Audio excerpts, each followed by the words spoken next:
Hi everyone, Josh Gilbert here and welcome to Stock Break, where I give an in-depth analysis on public companies in under 5 minutes, breaking down their fundamentals and potential valuation. So let's dive in. Hello everyone and welcome back to another episode of Stock Break with me, Josh Gilbert. Today we're going to be looking at Microsoft. It was actually the worst performing stock of the Magnificent Seven in 2024, but it is an early leader in AI. So will 2025 be a better year for the tech giant? Well, let's find out. But before we get started, a quick reminder that this presentation is for educational purposes only, should not be taken as investment advice or a recommendation to buy or sell any financial instruments. Let's get started. Look, Microsoft, as we say, it's been a front runner in AI. It brought sort of ChatGPT to the limelight through its investment in OpenAI. And arguably, for me, that was sort of one of the biggest shifts that we've seen in AI. And it was really an early investment into sort of AI. They formed this partnership back in sort of 2019. Again, we've seen investments through AI over the years, but again, bringing ChatGPT to the forefront, I think, was the biggest shift that we've seen.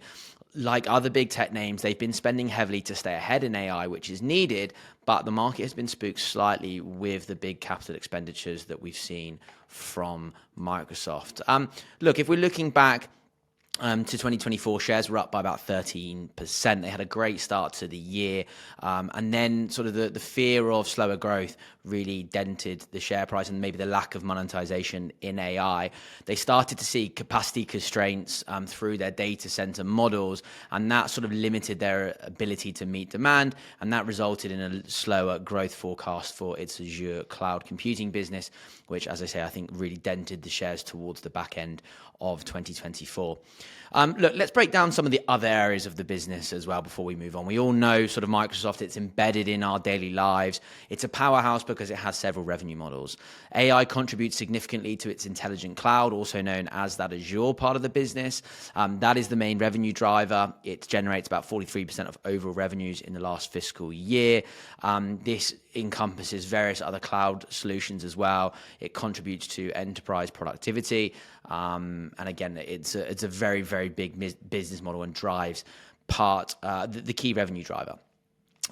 It also continues to grow in traditional software solutions as well. So think Office 365 through productivity and business processes. This is the second key revenue driver, about sort of 31%. This is where we have LinkedIn and professional networking as well. And then finally, we've got personal computing segment. That carries devices like the Surface laptops, and it's also heavily involved with gaming as well. Think back to their acquisition of Activision Blizzard. That has significantly boosted its gaming segment and again continues to help diversify their revenue stream. So they're not just a one-trick pony, no way at all. Now let's look at some of the fundamentals, some of the numbers. If we go back to the last earnings report, that was in October, that was Q1 fiscal 2025. What we saw there was it beat expectations. Revenue jumped by 16%, net income was up 11%, operating income up 14%. And Azure cloud growth came in at 30%. But despite those results, the company did issue a slightly lower forecast for revenue, and also, the market was slightly disappointed by the Azure figures as well. Looking ahead as well, margins may also come under pressure next quarter. Capital expenditures, again, continuing to grow.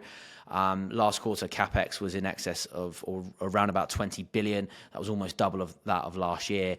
And again, that is expected to sort of only grow further. The market expects that could cross 80 billion in 2025 as they continue to invest.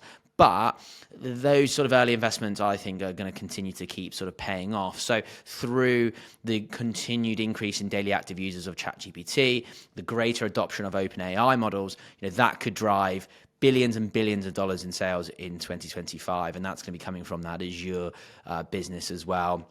And they have their Copilot AI services. They have, Office 365 that is integrating AI as well. So lots to come from there. And that will allow them to increase those CapEx, that capital expenditure, as we said.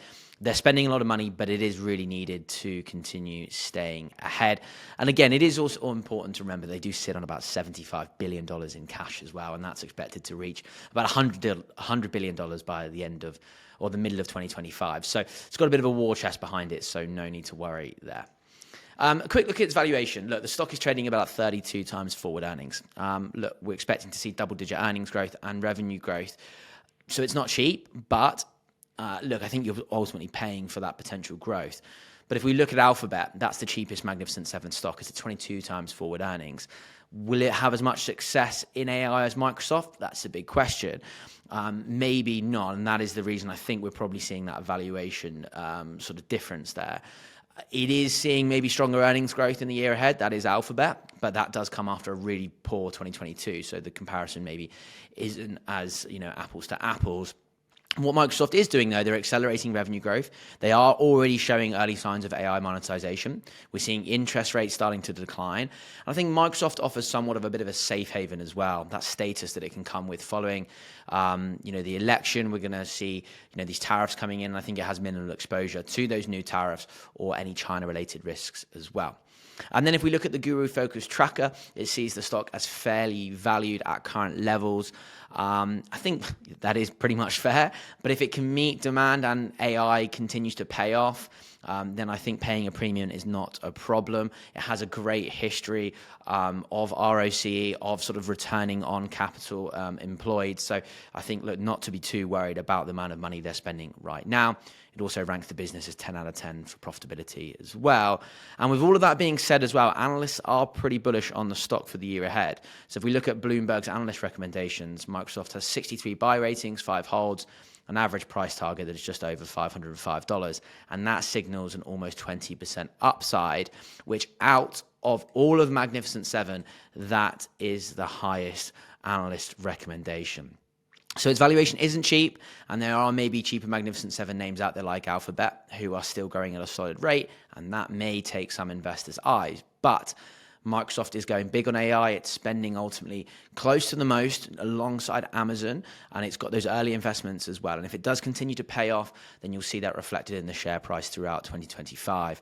Satya and Nadella certainly have a big job on their hands. They need to keep delivering. And again, a lot of that may rely on NVIDIA as well. They'll need some help there to make sure they can cope with all of the demand.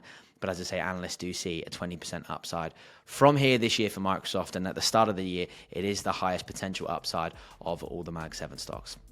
Look, that's it for me. Thanks for watching Stock Break. Let me know in the comments what you think of Microsoft and their year ahead.